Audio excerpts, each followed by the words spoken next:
9 urgent.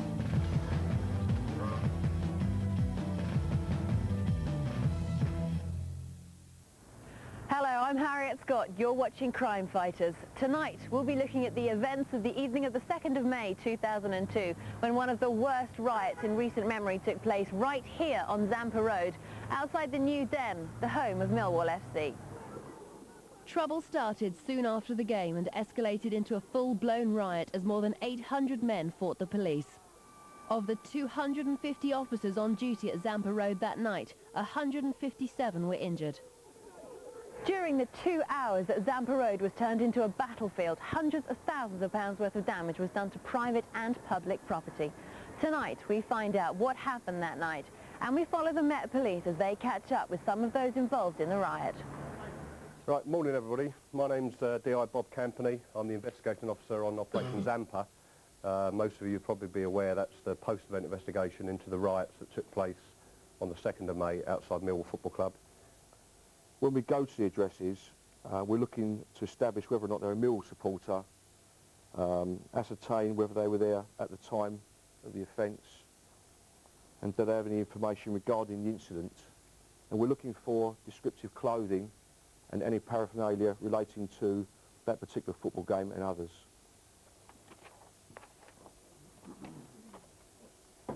It was the playoff match between Birmingham and Millwall Football Club, the second playoff match, and a vital match, and the winners of that match would have gone through into the Premiership. Granger, arm raised.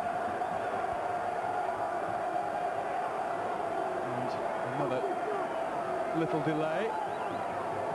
All adds to the tension.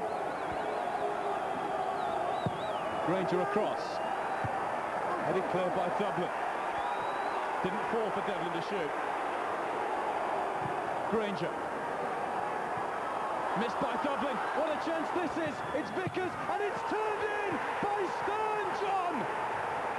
Birmingham City scored very late in the game, which meant there was little or no chance for Millwall Football Club to recover and to come back and try and even the score. Following the match, a number of supporters left the stadium, and it was clear that there were a number of people who were intent on participating in violence and disorder, and that's in fact what happened. As crowds gathered outside the stadium, police took up position between the two sets of fans. Emotions were running high amongst the home supporters. This man was found by police evidence gatherers. In his hand, he holds a pint glass full of urine.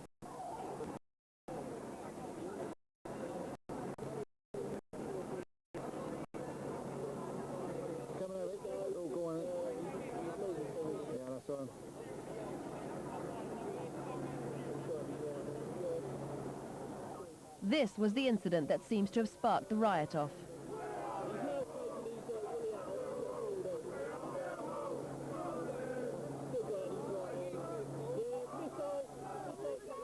Ian Harmon was one of the first people arrested by Operation Zampa. He pleaded guilty to violent disorder and received a 2-year prison sentence and was banned from attending football matches for 10 years. Police move in to try and disperse the crowds outside the ground. Hooligans react and start to throw missiles towards police lines. As police charge in 2 directions, the camera films a mob charging them from a 3rd direction.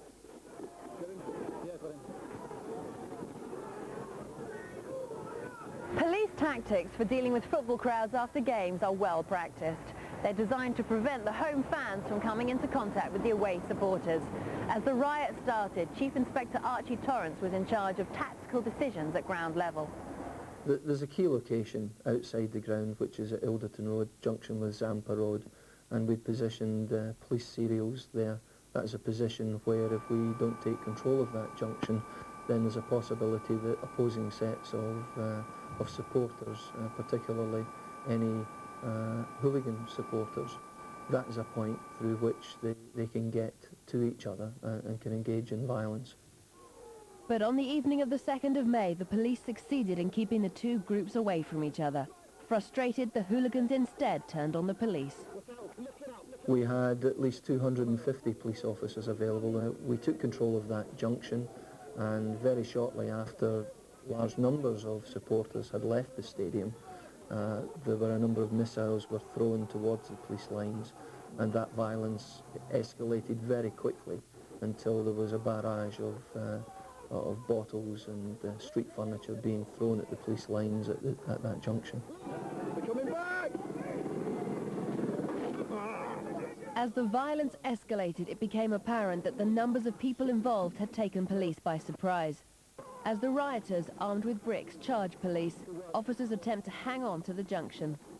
It is almost unknown in riot situations for police to be charged. The camera is hit many times at close quarters, causing the unsteady picture. For every advance the police make, the sheer numbers of rioters force them back time and time again.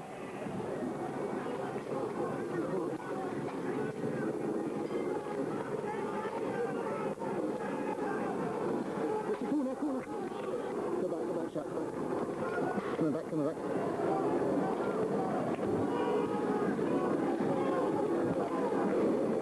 Yeah, I'm filming Eldson Road at Zemper Road. We're taking heavy missiles. The police were facing a hail of missiles. Constant barrage of missiles. We've got no choice but to keep retreating.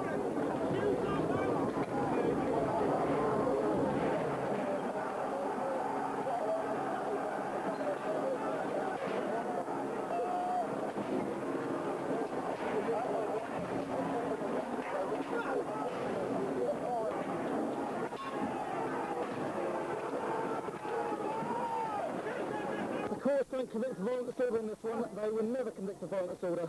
This is absolutely horrendous. Watch out! Let me stop there. Just stay frosty, Mark. Stay frosty. Because it's coming from everywhere.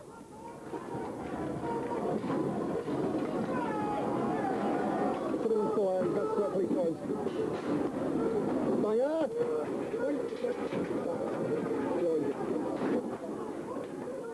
This aerial shot shows rioters in control of the junction.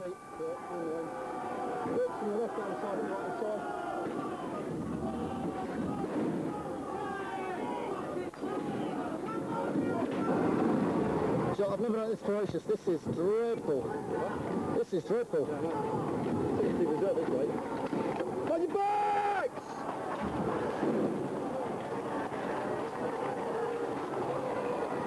The car now, you see, is well alight. And it's actually setting lights to the car in front of it as well. Just cannot move through all of this debris. This has always been thrown at police officers.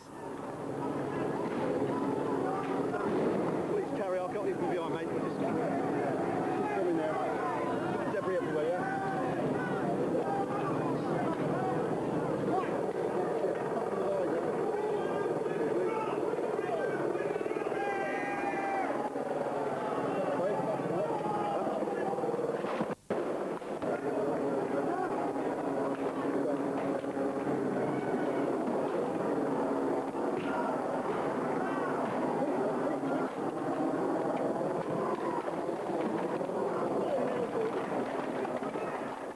Mounted officers are used to try and disperse the rioters.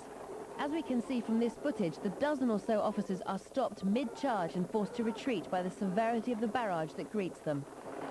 The mounted officers regroup, and those on uninjured horses manage to push the rioters back away from Zampa Road. Of the 36 police horses at the scene, 26 were injured. Almost 2 hours after the first missiles were thrown, the police finally regained control of the area around Zampa Road and dispersed the rioters. Since that night, members of the Operation Zampa team have been tracking down the rioters one by one. Bob Campany and his men have raided a house in South London looking for a suspect. Right. You are under arrest. I'm going to take you by the arm.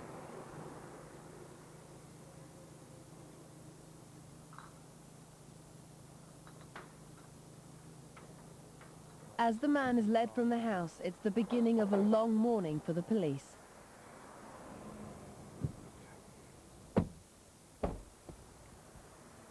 This man was later released without charge, pending further inquiries. After the break, break, we'll be looking at the efforts of the police as they try and identify and arrest those involved in the riot. And we'll be looking at why this ferocious violence took place. I wouldn't be exaggerating if I was saying we were fighting for our lives.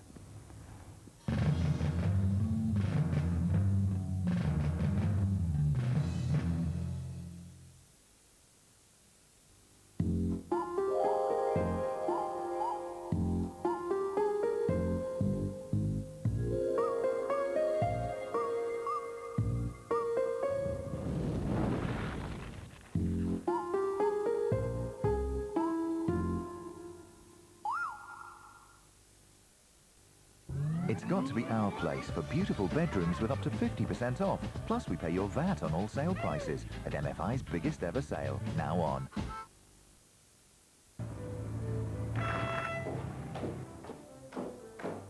Bye, Dad. Just a minute. Listen, when you're out, you really should take precautions.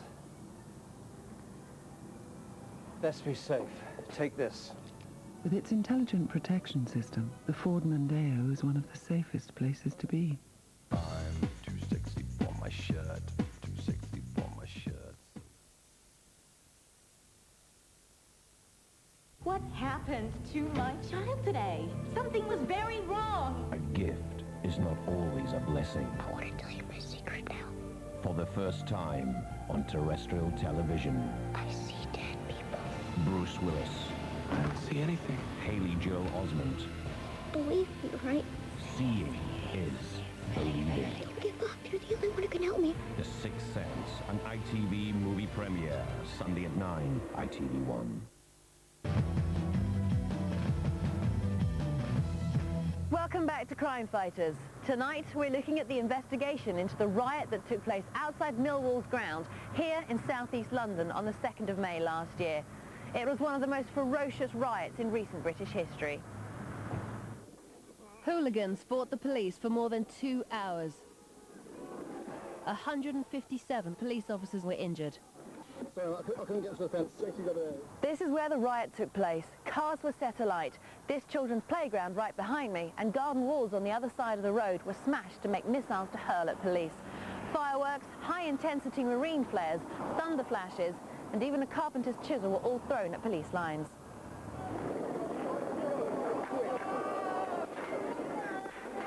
You don't bring fireworks to a football game.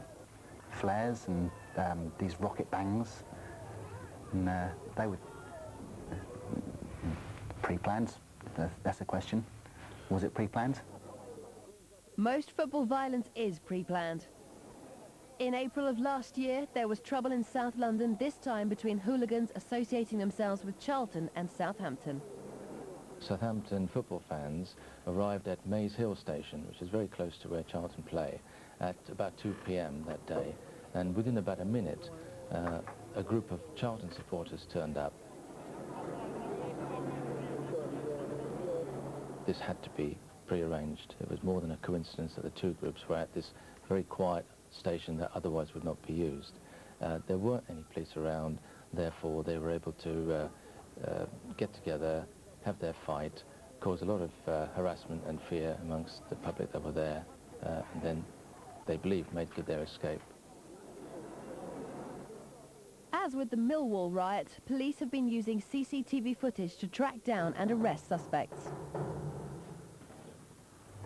You've been arrested. Okay. It's person of conspiracy to commit violent disorder at that location, yeah? Yeah? 20 people were arrested that morning. They've been released on police bail and face charges of football-related violent disorder. But what motivates the hooligans?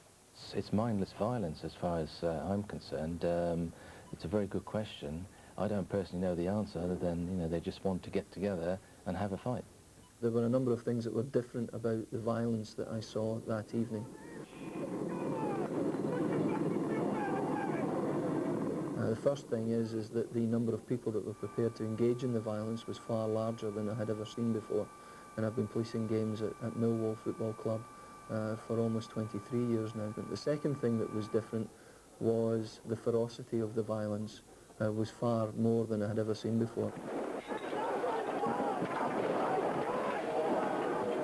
I've never experienced such animosity and ferocity against police officers.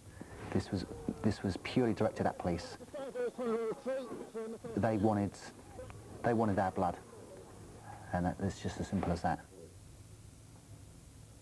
Make no mistake, this riot wasn't about a suppressed a minority group. It wasn't about social deprivation. Some people we've arrested have got very good jobs and live in affluent areas. This man is Raymond Everest. At 56, he's Britain's oldest convicted hooligan. He kicked a police horse and organised a barricade. He was sentenced to 5 years in prison for his part in the riot. City professionals, an aircraft technician and a vicar's son were amongst those convicted for their part in the disturbances. There are certain defences in law to acts of violence, you know, self-defence, certain mitigating factors, provocation, but your football team losing isn't one of them, and that was essentially what this was about. These are some of the men the police are looking for.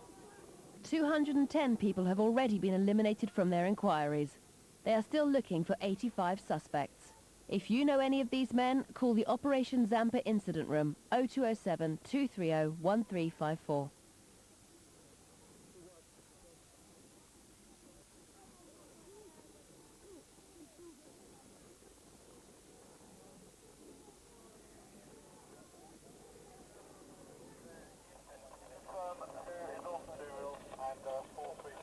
It was an attack on the local community. Children's play areas were torn apart. Roadside property, traffic lights were torn down, windows were smashed, and local residents' cars were set on fire. We owe it to the community to try and arrest every single person who was present at that riot.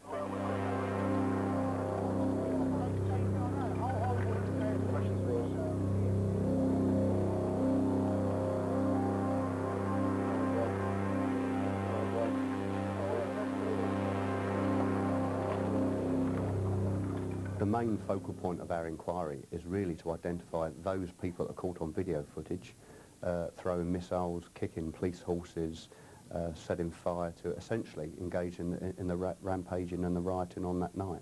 It's here, it's happened, and I was there, I filmed it.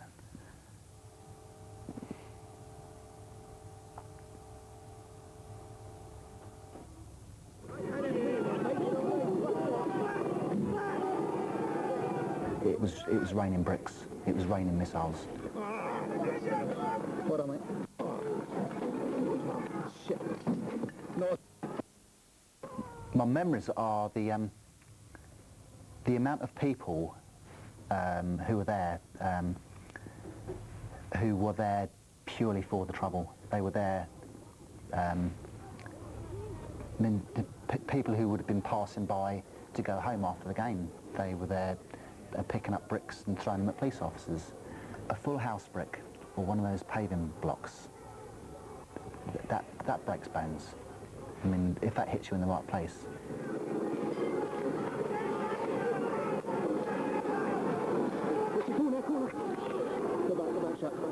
For an hour and a half, it was touch and go whether we would actually be overrun. It was that intense. It was that was ferocious.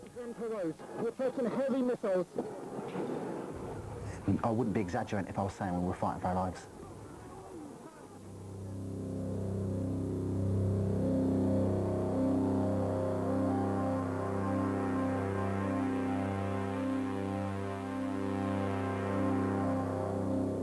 I'm glad that I was there doing my job. I'm glad I collected the evidence.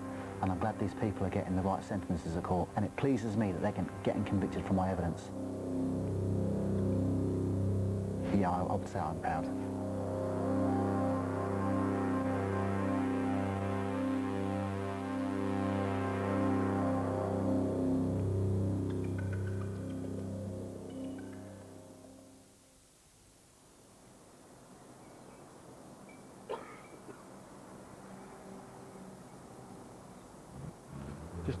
Cover around the back for us, Chip.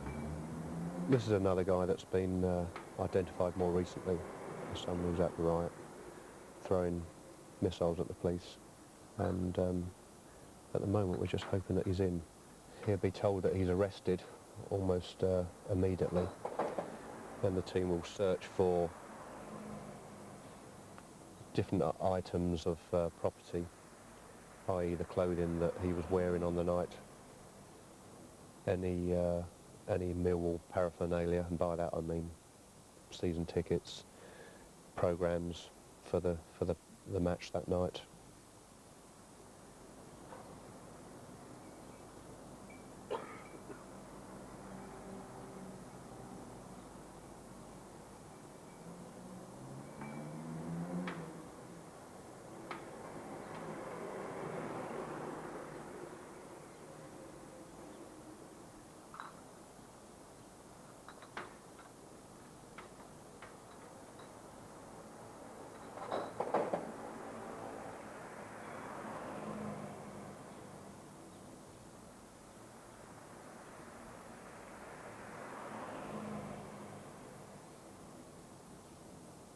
This man was not charged with any involvement in the Millwall riots, but was charged with violent disorder after Millwall's match against Portsmouth last season. 9:30.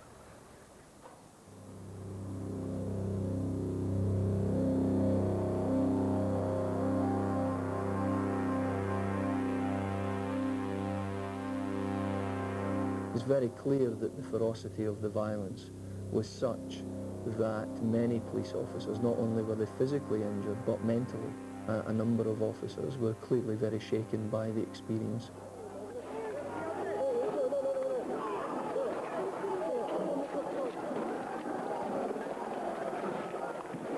I mean, where does this hatred come from? The emotion of that night, the intensity of that night, will always live with me. It will live with me for the rest of my life.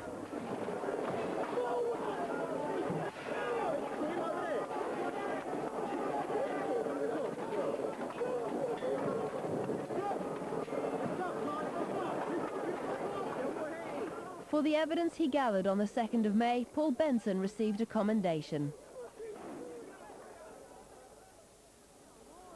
Well, this morning we had 4 addresses, four raids to go out and do. We had 4 suspects, and we got 2 of the 4, so 50% isn't bad.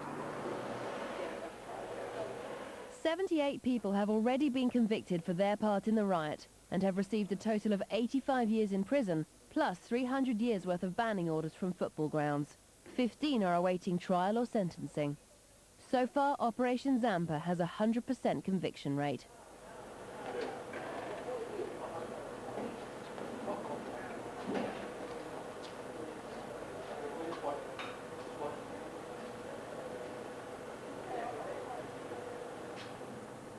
In the ideal world, yes, we'd like to arrest and prosecute 800 or 900 people that are present. In reality, I suspect that won't happen, but we won't stop this investigation until we've arrested everybody we possibly can.